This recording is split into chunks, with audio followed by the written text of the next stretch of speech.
Welcome to another DFO Fantasy Show. It is Tuesday, November 25th, and I'm your host, Brock Seguin, managing fantasy editor of dailyfaceoff.com. And today, we've got another great episode. We're going to dive into the fantasy hockey news and notes, Brock's lock of the day. And then in the second half of the show, a little bit less structured today. We're going to dive into some data, take a look at some charts, talk about some buy low, sell high candidates based on the data. So we did this a couple weeks back. I put together a buy low and sell high score, really analyzing some analytics and trying to figure out which players are underperforming and due to positively regress. And then on the other side of the spectrum, which players are due for some negative regression that you should sell high on before it is too late. I think we really nailed some of our sell highs earlier in the season, looking to do that again here in late November. But before we get to that segment, let's get to the news and notes for November 25th. A couple quick updates to get to here, and we will start with Zach Werenski. He's expected to be available for Wednesday's game against the Maple Leafs after leaving Monday's game with an upper body injury. So obviously great news there for the Columbus Blue Jackets. They cannot stand to lose Zach Werenski. They also can't stand to lose Kirill Marchenko, who missed Monday's game with an upper body injury, but GM Don Waddell does not expect it to be a long-term injury. So at this point, consider him questionable to play Wednesday. The way they worded it, that he just kind of tightened up during the morning skate, makes it sound very, not very severe and something that could, keep him out for maybe a game or two. So monitor status heading into Wednesday, but it does sound like there's a chance he could play against the Maple Leafs. So obviously getting Werenski back and Marchenko back will be huge for the Blue Jackets. There's only one game on the docket on Tuesday, and that's the Oilers hosting the Dallas Stars. The Oilers will be without Jake Wallman on Tuesday. He'll miss another game, but they could get Ryan Nugent-Hopkins back in the lineup. He's missed the last 8 games with an injury, so his status sounds like it's going to be determined during the morning skate. So in a few hours from the time that this podcast is released, we should get news on Ryan Nugent-Hopkins. A couple more injury updates to get to. We've got Brayden Point. He missed Monday's game against the Flyers, and head coach John Cooper called him dicey to play on Wednesday. So while it obviously sounds unlikely that he'll play Wednesday, and it sounds like he'll miss a second straight game, it also doesn't sound like it's going to be a long-term injury for Brayden Point. So that's obviously terrific news for the Lightning. And then the last bit of information to get to today is Thatcher Demko did travel or will travel with the Canucks on their upcoming 4-game road trip. It's unclear when Demko will get back into game action, but the fact that he's traveling is positive news that he'll be back soon and could play during one of the 4 games on this road trip. So that's going to do it for the news and notes for today. Let's get to Brock's lock of the day. And as always, this segment is a presentation of Betway. Join the action and download the Betway app. Create an account today and enjoy our sign-up bonus. 18 plus, please play responsibly. Yesterday, Connor McMichael hit the over 1.5 shots on goal, moving us to 14-9 on the season. We've got a 13.5 ROI percentage, and we are up 3.8 units. And tonight, with just one game on the slate, the options are extremely limited, but we're going to take Jason Robertson over 3.5 shots on goal. Let's pull up the 5v5 hockey here.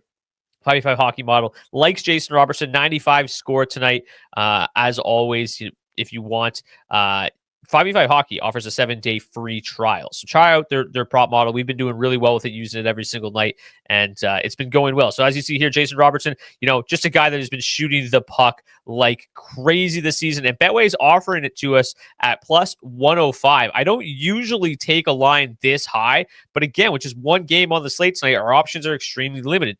Plus, Robertson has hit this mark in 5 of his last 6 games. That is an 83.3% hit rate. He's averaged 5.5 shots on goal and 9.2 shot attempts during that time. If you want a larger sample size, on the season, he's hit 4+ shots on goal in 14 of 22 games. That is a 63.6% hit rate, which is the equivalent of minus 175. Tonight, we're getting it at plus 105. I think another key element for Robertson this evening is the fact that Mikko Rantanen is suspended. That's 20 minutes, 2.5 shots on goal, and 5.1 shot attempts that are unaccounted for with Rantanen out of the lineup. And I think that Robertson's a guy that's going to make up for some of that. He played 24 minutes in his last game. Give me Jason Robertson over 3.5 shots on goal plus 105 for Brock's lock of the day. All right. Now it's time for the big segment of today's show where you're going to get to the buy low, sell high candidates. And I did all the hard work. I got all the data here for you. We're going to sift through some of this data. We're going to start with the buy low, try to identify players that are high owned that you could trade for, that the other owner is probably getting sick and tired of. And I think the one name we can immediately start with, and I just talked about him in news and notes, was Braden Point. I've seen many a tweet that says Braden Point is just like dead to me at this point. He is doing absolutely nothing. Just 3 goals in 21 games after scoring basically 40 goals for every year for the last 3 years. He's been unbelievable. But when you put the data into the calculator, it still loves Braden Point moving forward. This year, you don't have to look too far past the 6.8 shooting percentage for Braden Point. Now, that is something we kind of were a little worried about coming into the season with Braden Point, is that he's always had to maintain an extremely high shooting percentage to be as productive as he is. And like, you kind of never really wanted to buy in that it was super sustainable, but he shot 21%, 20%, 22% in 3 consecutive seasons. So you're like, okay, at some point you just got to kind of just forget your logic and be like, Braden Point can just do this sustainably. And then kind of the second we buy into it, it's like, oh yeah, maybe shooting 20% over forever isn't sustainable. But in 678 career games, he is shooting 18.5%, shooting just 6.8% this year. You take a look at his last 3 years, he's averaged 19.7%. He's shooting 12% below that mark. So it's a guy that is certainly due for that positive regression to the shooting percentage at the very least. Just 3 goals in 21 games. If you take a look, he's scoring 1.6 goals scored below expected per game. So Braden Point is certainly due for positive regression. I mean, even the assist production could probably bump up. He has an IPP of just 50% right now. He's at 61% over the last 3 years. So somebody that makes a lot of sense as a buy low. I believe we talked about him the last time we did this buy low segment. And he just hasn't really turned it around. So maybe you didn't buy low on him then, but now the window is probably more open than it's ever been, because the struggles have continued and now he's hurt. So I think that owners are probably even more fed up with him at this point. The next name I really want to talk about is Roman Josi, who just got back from injury. Maybe not the as big of a buy low option as Braden Point is. He has 6 points in 10 games. But like, the numbers are insane. I'm going to pull up a graphic here for you guys, and you'll find Roman Josi all the way up here at the tippy top all by himself. And what this chart is the number of expected goals for per game while this player is on the ice versus the number of goals scored below expected while this player is on the ice. So basically what it says is that Roman Josi is, when he's on the ice, the Predators are generating expected goals at a ridiculous clip, among the best in the league. But he's also got the most goals scored below expected by a wide margin. So we've seen pretty decent numbers from him. Again, just came back from injury, 6 points in 10 games. But we could see kind of an explosion here in the coming days, coming weeks from Roman Josi. So I really like him. There's a lot of defense injuries going around in the league right now, so you might need help on the blue line. And I think targeting Roman Josi makes a ton of sense, because he's basically averaging 1 full goal below expected while he's on the ice per game. And he's a guy that, for his career or for the last couple of years is averaging a point on 56% of the goals that are scored while he's on the ice. So he's basically missing half a point per game right now, which is massive when you add it up over the course of an entire season. So Roman Josi, easily one of my favorite buy lows. A couple guys we talked about in the first episode. I'm not going to do a crazy deep dive because not much has really changed. But Evan Bouchard, JT Miller, and Artemi Panarin are all kind of in the same boat, all generating chances at a really, really good clip, all shooting well below their expected shooting percentage. You got Bouchard shooting just 4.6%. That's 2% lower than the last 3 years. JT Miller, 5% below average. And then Artemi Panarin, 6%. So all 3 of these players playing well, expecting the shooting percentage to increase. Then you've got JT Miller and Artemi Panarin, really guys that have just flourished over the last few years. IPPs of 73 and 80 down to 57 and 66. They've been a little bit unfortunate not converting on the amount of goals or getting involved in on the amount of goals as they're kind of used to. But then when you layer on the top that they've also been extremely unfortunate. We've talked about it a lot on this podcast that the Rangers' puck luck this season has been terrible, but it's starting to come back a little bit, but you're still looking at about half a goal per game, zero point 0.4 and 0.5 goals scored below expected per game while these two are on the ice. So you could still see some more positive regression continue to set in for the New York Rangers. I think JT Miller, Artemi Panarin, both make decent buy lows, but I think you're kind of the window is still kind of closing here on Panarin, right? Like he had a really slow start. You're not going to be able to buy him low as you would have been able to when we first mentioned him. He's up to 20 points in 24 games. He's been much hotter as of late, but I still think there's a little bit more we can unlock here with Panarin. So if you can still get him a little bit cheaper than, what he's done thus far, I think that's still a good buy option right now, where Miller is in a much better spot. First of all, you've got the clips going around the internet of him looking like, extremely lazy and giving up on plays. So maybe people are souring on JT Miller, but from a fantasy perspective, I do not care one bit. 12 points in 22 games, not the expected return you're looking to get from him thus far, and things look like they could turn around. And then, the obvious thing here, with Evan Bouchard, things have started to turn around with him as well. He's going to be a little bit more of a tough sell, but I still think there are much better days ahead for him, especially in the goal scoring department. So Bouchard and Panarin, hopefully you bought low on them a few weeks ago when we mentioned. If not, I still think the buy low window is somewhat open, but certainly you're definitely going to have to pay a bigger premium today than you would have had to a couple of weeks ago. A couple other guys to get to here. Nico Hischier was a buy low for me a couple weeks ago, remains the same. Nazem Kadri, I think, fits the bill, shooting 5% below expected, about half a goal per game in terms of on-ice goals scored below expected. I think that Flames team is going to struggle to score goals for the majority of the season, but Nazem Kadri is going to factor in on a lot of them. IPP of 75 right now, really, really good. It's exactly what he's been rocking for the last 3 years. So I think we've seen some decent production out of him, 14 assists in 24 games, but I think the shot volume remains really strong. The shooting percentage is basically half of what you've expected it to be. So he should be sitting at about 8 goals, which would be basically have him at a point per game. So I think Nazem Kadri is not somebody that people look at super fondly and think like, oh, I can't trade this guy. He's a guy that I think is super interesting to target right now. And I do think this Flames offense is starting to turn a corner a little bit. Quinton Byfield's another interesting name to look at here at 80%. Similar to Nazem Kadri, I don't like, it's not a superstar name that you need to be going all in on and making, huge splashes for. You can probably acquire him relatively cheap, and he grades out really well in the buy low score of 94.9, 4 goals, 17 points in 23 games. The goal scoring is really what we expect to improve. Just shooting 6.8% right now, shooting 12.4% over the last 3 years. 5.7% difference in his shooting percentage there. The on-ice metrics look really good for him, look promising. I think we're going to see that Kings offense start to come alive a little bit. They're never going to be a team that's going to blow the doors off and be the highest scoring team in the league, but especially right now playing with Adrian Kempe and Kevin Fiala, I think he is in a good spot to find some success there in LA. I just want to get back to some of this on ice stuff here, these charts. So as we mentioned, we got Roman Josi here at the tippy top, just all by himself. But Adam Fox, another guy who you could expect to see better numbers from here in the near future. Really high expected goals. Haven't had the best luck thus far. Jesper Bratt, same thing.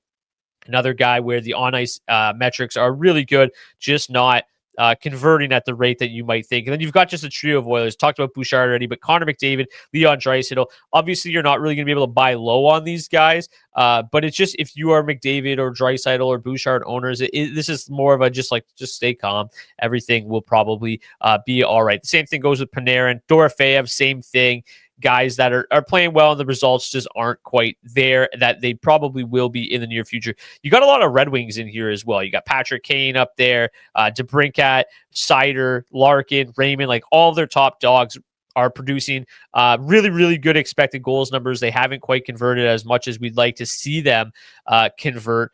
And I think that they all, you're not going to be able to buy low on DeBrincat and Larkin, and they've just been so hot as of late. But I think that if you were DeBrincat or Larkin owners, you can look at this and say, man, like there could still be better days ahead here for these guys. Let's get to the opposite end of the spectrum now and take a look at some of these sell high names tonight.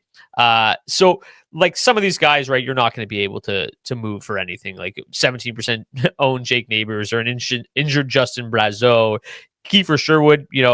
You're basically only owning him in banger formats anyway, so you're not going to trade him in a banger format. He's as good as it gets.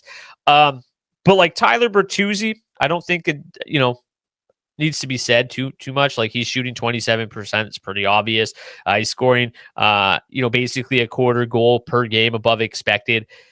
You're not going to get much for Tyler Bertuzzi, but I think he's a really interesting sweetener in a deal. So I'm certainly looking to add him as like a package him for a 2-for-1. I think makes a lot of sense. Martin Necas is an interesting name that pops up very high in the sell high list here. Shooting 28%. The shot volume just really hasn't been there for Necas, which is a little bit surprising. But at 28%, shooting 13% over the last 3 years, it's 14% above what you kind of would expect from him. So yeah, the shot volume is a concern. The shooting percentage is certainly a concern. The on ice numbers are pretty much right in line. The IPP is right in line. So, I think the assist production, especially when you're skating with Nathan MacKinnon, is always going to be strong. But I do have some concerns that this goal scoring numbers are going to come down. And without really good shot volume, which is a bit surprising, like just a shade over 2 shots per game, I think it's a good time to try to move on from Martin Necas. Obviously, you're really looking for a great return. I think my first target would be like, hey, let's go package them and try to move them to the Nathan MacKinnon owner. I think you might be able to siphon a little bit more value out of him to try to, sell that stack. But yeah, I just have concerns here about the shot volume. The shooting percentage is obviously alarmingly high. Certainly somebody that I'm looking to move on from. And again, at the right price. William Nylander is interesting as well because he's been great, and the Maple Leafs have just been downright terrible this year. But like William Nylander and John Tavares, who's also on this list, he comes in about 24th on the list in terms of sell high candidates, but a little bit higher if you take out some of the fringe roster players. You've got Willie just been great, right? 29 points in 19 games, shooting 22%.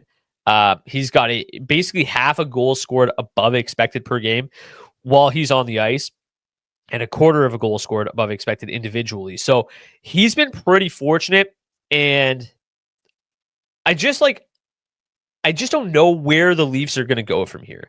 And if things continue to go down this route, it could get worse for Willie, and this might be the highest his value is all season. I think the one school of thought is that things could get better. But like, how much better can they really get offensively for Willie? Him and John Tavares have done everything in their willpower to get this team to victory, and it's still not working. So I really don't think things can get that much better offensively for William Nylander or John Tavares. I think they both make some sense as sell highs. And then obviously, if things continue to go south for the Leafs and the regression starts to set in for Willie and John Tavares, which it's going to happen eventually, and when that starts to go south, like, where is this team going to be? So I think they both make a lot of sense from a sell high perspective. The numbers are outstanding. I think Tavares specifically makes a lot of sense. He grades a little bit lower in the charts, but like, I think like his production is obviously feels less sustainable. The numbers suggest it's a little bit more sustainable. So maybe I'm talking out of both sides of my mouth here, but like, I just think with his age, I think you might be able to at least just get like a mid-tier player back for him that makes a little bit more sense. You also might have, a surplus of centers. I think just the strict center eligibility makes him a little bit less appealing to have on your fantasy roster than maybe William Nylander. And I think there's some concerns that you sell high in William Nylander and he just stays red hot and you're kicking yourself in your ass for the rest of the season. But I do think both of them make sense. I would lean towards trading Tavares first, but Nylander, man, like, you might be able to get somebody just elite. Like, let's just try to find a good trade partner for William Nylander. So if you take a look at the buy low options, like, again, you might be able to create some type of package here that works, really well for you. But man, these are tough. These are the tough ones to trade for. These are the tough guys. But like, why not like William Nylander for Alex DeBrincat plus or something like that, and John Tavares for Dylan Larkin plus? Like, we just talked about, the Red Wings players like have already been good. They look like players that could have better days ahead still, and people might be thinking like, man, like, is Dylan Larkin really going to keep this up? And when it actually looks like it is. So like, I like a John Tavares for Dylan Larkin trade in some capacity. I tweeted about it the other day. The Red Wings forwards, specifically DeBrincat and Dylan Larkin, they have the highest goals scored or individual expected goals for in the league. So you actually have Dylan Larkin number 1, DeBrincat's down to number 5 on the season. But like Larkin's ahead of Nathan McKinnon, Jack Hughes, Jason Rock. Like he has been that good. He has been incredible. I mean, John Tavares, don't get me wrong, he's up there too. But like Dylan Larkin has been incredible. So is DeBrincat. So like those type of deals, I think are interesting ones. Specifically, if you're trying to like move Tavares for Larkin, and you might have to give up a little bit of a sweetener there. But really, really interesting names to target there. Cole Caulfield, not going to spend much time on him. He was a sell high for me last time. It remains the case, shooting 22%. Shot volume remains really good. But that whole Montreal team has really been quite fortunate this season in terms of their conversion rate. They just don't produce enough offensively at 5v5 to really, maintain what they've done so far. I'm going to like in again, a lot of this is just redraft leagues as well, right? Like I'm not selling high in Macklin Celebrini and keeper dynasty leagues, but I constantly, from a DFS standpoint, never know what to do with Macklin Celebrini because like the underlying metrics continue to be just extremely underwhelming, not just for him, for this entire Sharks team. And he just seemingly overcomes it because he is just that talented.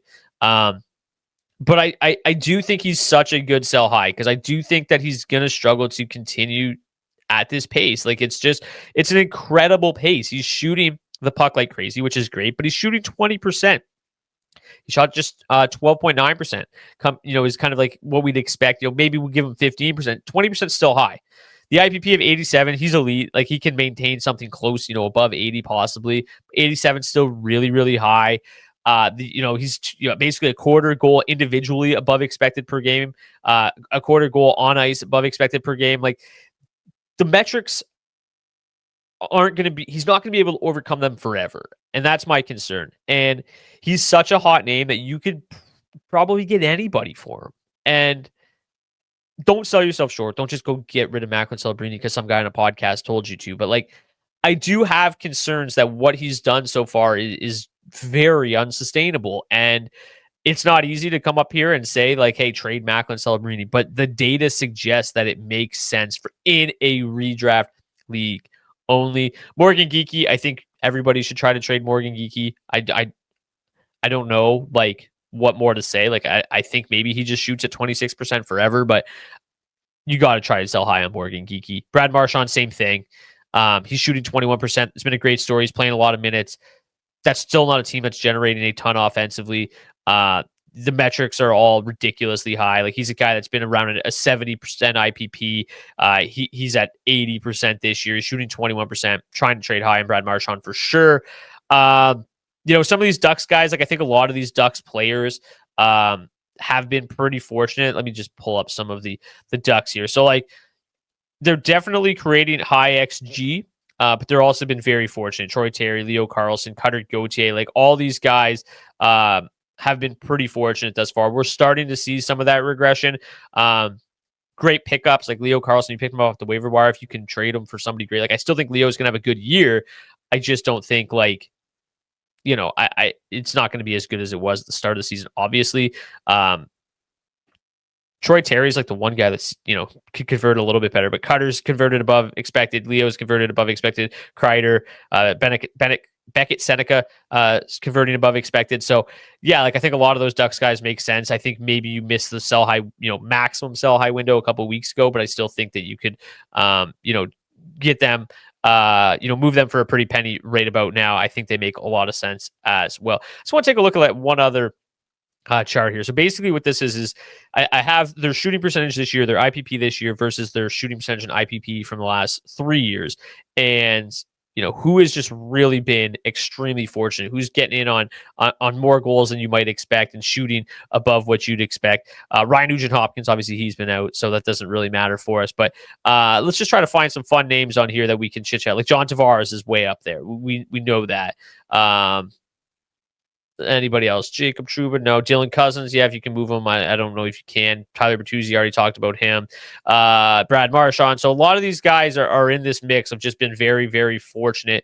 I think JJ Peterka makes some sense. I don't know how much you're going to get back for JJ Peterka. But the fact that he's been demoted to the third line, and I know they like to extend that lineup and they play the third line a lot, but like it's just been disappointing. I really thought he was going to have a great year, like 16 points, 23 games. The production's there, but it doesn't look super sustainable. He's playing on that third line, hasn't really been on that top power play unit much. I think that he is the one guy from Utah I really want to sell high on. Logan Cooley's kind of hilarious. Like, it might be a decent sell high time after scoring 4 goals last night, because he's like super hot and cold. Like, he's got like games where he just is invisible for stretches, and then maybe not invisible on the ice, but invisible on the score sheet for a couple games. Then he'll have like how many times has he had a hat trick this year? So that's at least 2, right?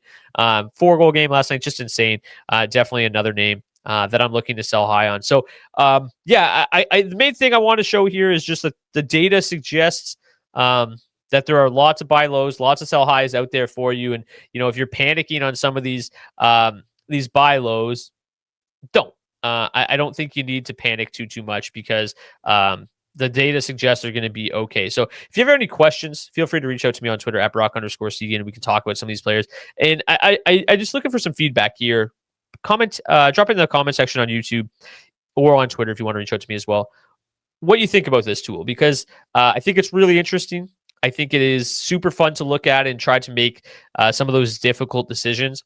And if you guys like this type of stuff, it's something that I want to do more moving forward, but also something that I would like to potentially get added to dailyfaceoff.com so that you can look at it yourself and sort through some of the data and, find the players that are on your team and be like, boy, this guy's ranking really high in the sell high category. Maybe I should consider moving on from him. So if you like looking at this kind of stuff, let me know. We can certainly look to getting this added to dailyfaceoff.com. And as I mentioned a couple weeks ago, we've got rest of season rankings and rest of season projections coming soon. So that'll really help you make some of these difficult trade decisions as well. But as always, thank you so much for tuning in to this episode of the DFO Fantasy Show. Please, if you're watching on YouTube, smash that like button, hit the subscribe button, help us to continue to grow our platform there. And if you're listening to us on the audio platforms, just keep doing what you're doing. We'll see you guys back here tomorrow for Waiver Wire Wednesday with Beeps. Thanks for watching this video. If you want more great fantasy hockey and betting content from myself, Carter Hutton, Matthew Barnaby, and the rest of the DFO analysts, make sure you subscribe to the DFO Fantasy and Betting YouTube channel today and never miss a minute.